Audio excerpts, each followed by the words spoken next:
Okay. All right. Let's do it. Episode 6. Yes. Of Cocktails, Mocktails, and Your Market with Janelle Oaks and Jacqueline Kronk. Let's get into it. Yeah. It's coming up. It is. Yes. It's almost ding, ding, ding. New Year's Eve. Yes. Tomorrow night. And what are we doing to celebrate? We're going to make a drink, and we're going to show you how to make a drink. Yes, you can enjoy this at home in your living room with your cozies. You can do it when your friends are coming over. You can host, and you're going to look so bougie. And this is literally the simplest cocktail. And you feel like elevated when you make it, when you serve it, when you enjoy it. We're going to make a French 75. Okay. Yes. So Jacqueline said that I could enjoy this at home with my cats. Yes. In your renovation demo. She's got me honed in on how I spend my holidays. But is that not the best night? It is good. Yes, I love it. Nice. I'll be enjoying Churchill's with a big crowd. It'll be busy, but make it'll your be reservations fun. if you haven't yet. Actually, don't. They're all full everywhere, guys. Okay, so French 75. It is a champagne-based cocktail, but it has some fun little twists to it. We got out the grandma's china. It only comes out for rare occasions, so this is a good one. Yes, don't break it. I'm trusted. So you are going to have gin in yours. The French 75 is literally just gin, lemon, simple syrup, just came off the stove, might still be a little warm. Yes. And then your champagne of choice. Okay. We got the Budget Babe Friendly, Prosecco, and then Superstore's favorite, I can't even say this, Carl Jung. Okay. President's Choice has the best selection of non-alcoholic beverages for good to those. know. Dry January's coming up. It is. Yes. We're almost in it. Okay, so first things first, you're gonna grab your gin. Okay. First things first is not struggling to open this? No, because we will save that Okay. for later. That's a big build-up. Okay. Yes. So you're gonna put your gin, you're gonna put for this one, just where it's a small little glass and you don't wanna get totally diced right away. Yes. You're gonna do just under 1 ounce of gin. So small guy, Don't fill it. don't fill it. You can if you want, but No, it's all good. Whoop. yes. Okay. Lovely. Now we're gonna take our little squeezy guys and you're going to do the juice of half of 1 lemon. Okay. Okay. So these guys face down, they'll catch the seeds and you're just gonna squeeze that right into your glass. Might make a little bit of a mess. That's fine. Look at that. I think I got a seed of mine. I'm gonna put right in the sink because Absolutely. We know we don't like a mess. messes. Perfect. Okay, and then just a dash of simple syrup. See if I can do a dash with this. I don't have a little pour spout today. Okay, it's a little warm. Lovely.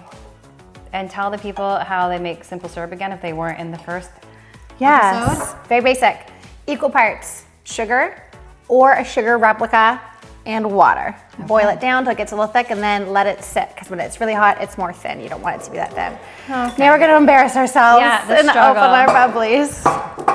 And what better way to do a New Year's Eve video than to have champagne, popping champagne. Absolutely. We're gonna celebrate 2024. That was good. It was a great year. Yes. Ton of fun, ton of growth, ton of exciting things we did.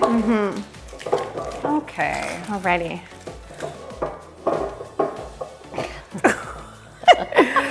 This is like so overdrawn.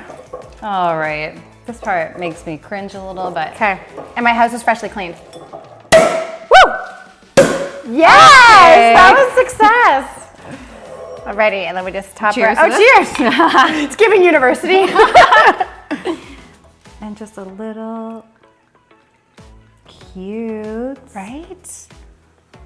Now, this is the fun part for me, is always the decorations, the garnish. Yes. So I have dehydrated lemons. They look nice and dark, so you can do this in your stove, in your oven, sorry, or in your dehydrator if you're fancy and happen to work at a restaurant, or you can use your air fryer. There's a setting on it. Okay, Yeah, I know and that. it smells delicious. So you can use a dehydrated lemon, or you can use a little zest of a lemon. You can squeeze that in. I like this vibe with these glasses. That is cute. Right?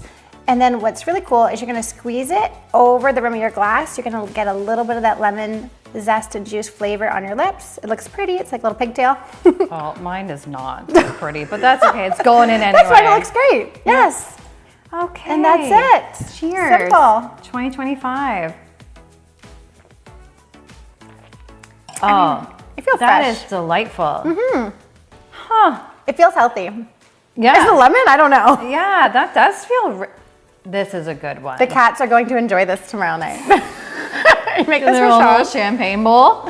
So cute. If you want to impress your friends and they think that you're just this is it. This is so simple but so elevated. So elevated. Yeah. That's also the word of 2025. Is it? We've decided. Elevated. Elevated.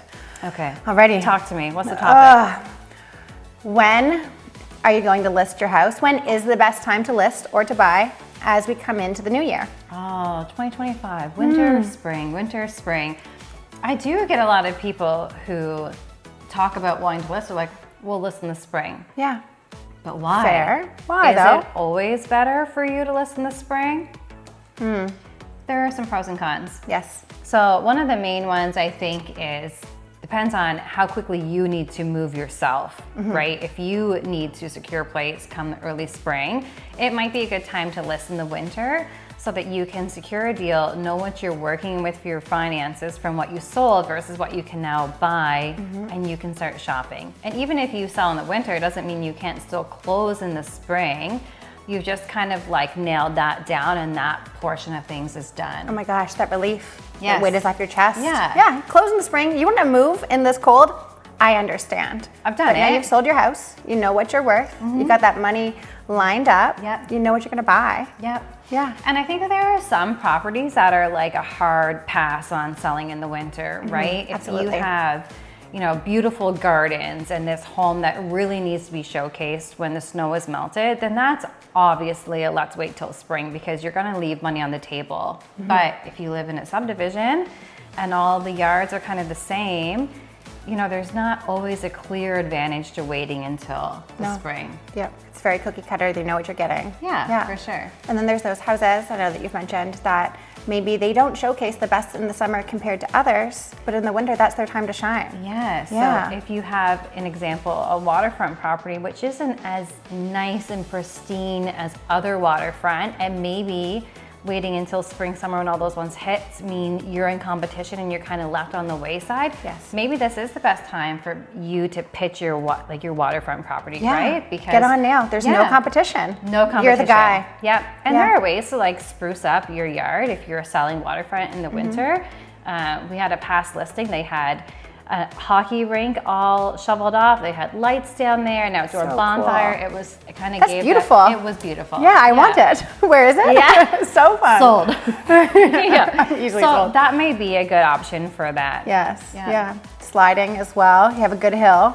We do have videos of realtors on our team, Sean, using a sliding hill to really showcase how much fun could be had in that yard in the wintertime, and it was quite funny. Got a lot of attention. Yeah, and it's true because kids love a sliding hill. So if you have family and you want to be able to play outside, build your snowman, go sliding, it's so much nicer to them to go outside anytime they want than having to pack up and drive somewhere. At 100%. Yeah. Yes. And we say kids, but husbands too.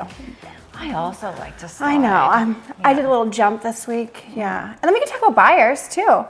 So buyers right now, it's kind of nice. There's not as much competition. You're not going against 14 other people. It might just be you on that. Might be a few houses, only a few. Yeah. But you're not going up against 14 other people that have the same wavelength of let's think about spring. Right. And if that house fits your niche, if it fits what you want, then why would you bother waiting until spring? Why would you bother like putting it all on pause and holding out for all the other, condensed market? Something doesn't come up that you thought it would. Yeah. Yeah. If you see the one you love, yep. That's you get it now. Yeah. For sure. And then as we talk about too, like if you do want to list in the spring, and that's awesome, we'll help you get there. But maybe there's some things that you could work on now to get you ready for March, April, May. Yeah. Yeah. Maybe you get some choice paint colors in there. Maybe you have a little bit of decluttering that you need to do. There are little things you could be tinkering away at over the cold winter months that we could help advise you on to make sure that when springtime comes, you're all ready to hit the ground running. Yes, you call us up, we'll come over. I'll bring you a cocktail, a mocktail, or a coffee, and I will take a look through your house. We'll tell you what needs to go, what needs to get, what needs to be uplifted, and what might bring the most value to your home come spring. Yeah. Maybe it's something super simple that you could do over a weekend project,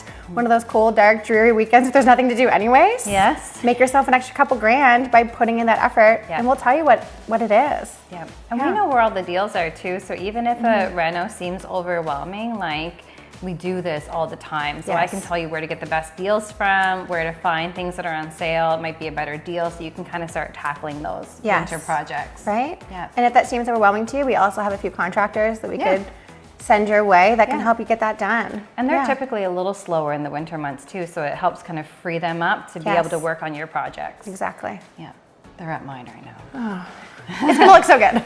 Just wait. The other thing too is if you do decide to list during the winter, it's a couple of things to keep in mind to make sure that your house is really nice and presentable and doesn't feel like work when people arrive there. You want to make sure that your heat is turned up nice and warm. It's a good time to check for like condensation on windows and stuff to make sure you don't have any like big drafts and there's no issues like that. And to make sure that your walkways are shoveled off and sanded nicely. Yes, appealing and safe. Yeah, we don't want anybody slipping. No, those realtors wear nice heels coming through. Some of us. Sean asked me today if I was wearing slippers outside, so. Considered. So yeah, I think that, you know, it's a conversation to have with us. Not one shoe fits for every situation, but it's a good conversation for us, whether it's time to list in January, February, or whether for you it is better to wait until April. And we'll tell you, we're not interested in throwing your house on the market too soon and it being, you know, a disadvantage to you long term. We want the best outcome from you, whether that means now, spring, summer, next fall. We're going to give you the best advice because we do want it to be a good, seamless transaction and want to be profitable. Yeah, and a good experience for you. No stress, no rush. Make you the best bang for your buck. No stress with it. We'll figure it out. You know what else is a good experience? This drink. Oh, I know. What a way to come into 2025. And I love a good champagne. If there's anything I miss from the drinking days, it would be a champagne or a bubbly or an espresso martini. And thankfully, there's so many good mocktail options. Dry January 2025. Can't say I'll participate, but I support those that do. We are here. Cheers. Cheers. So good, so fresh.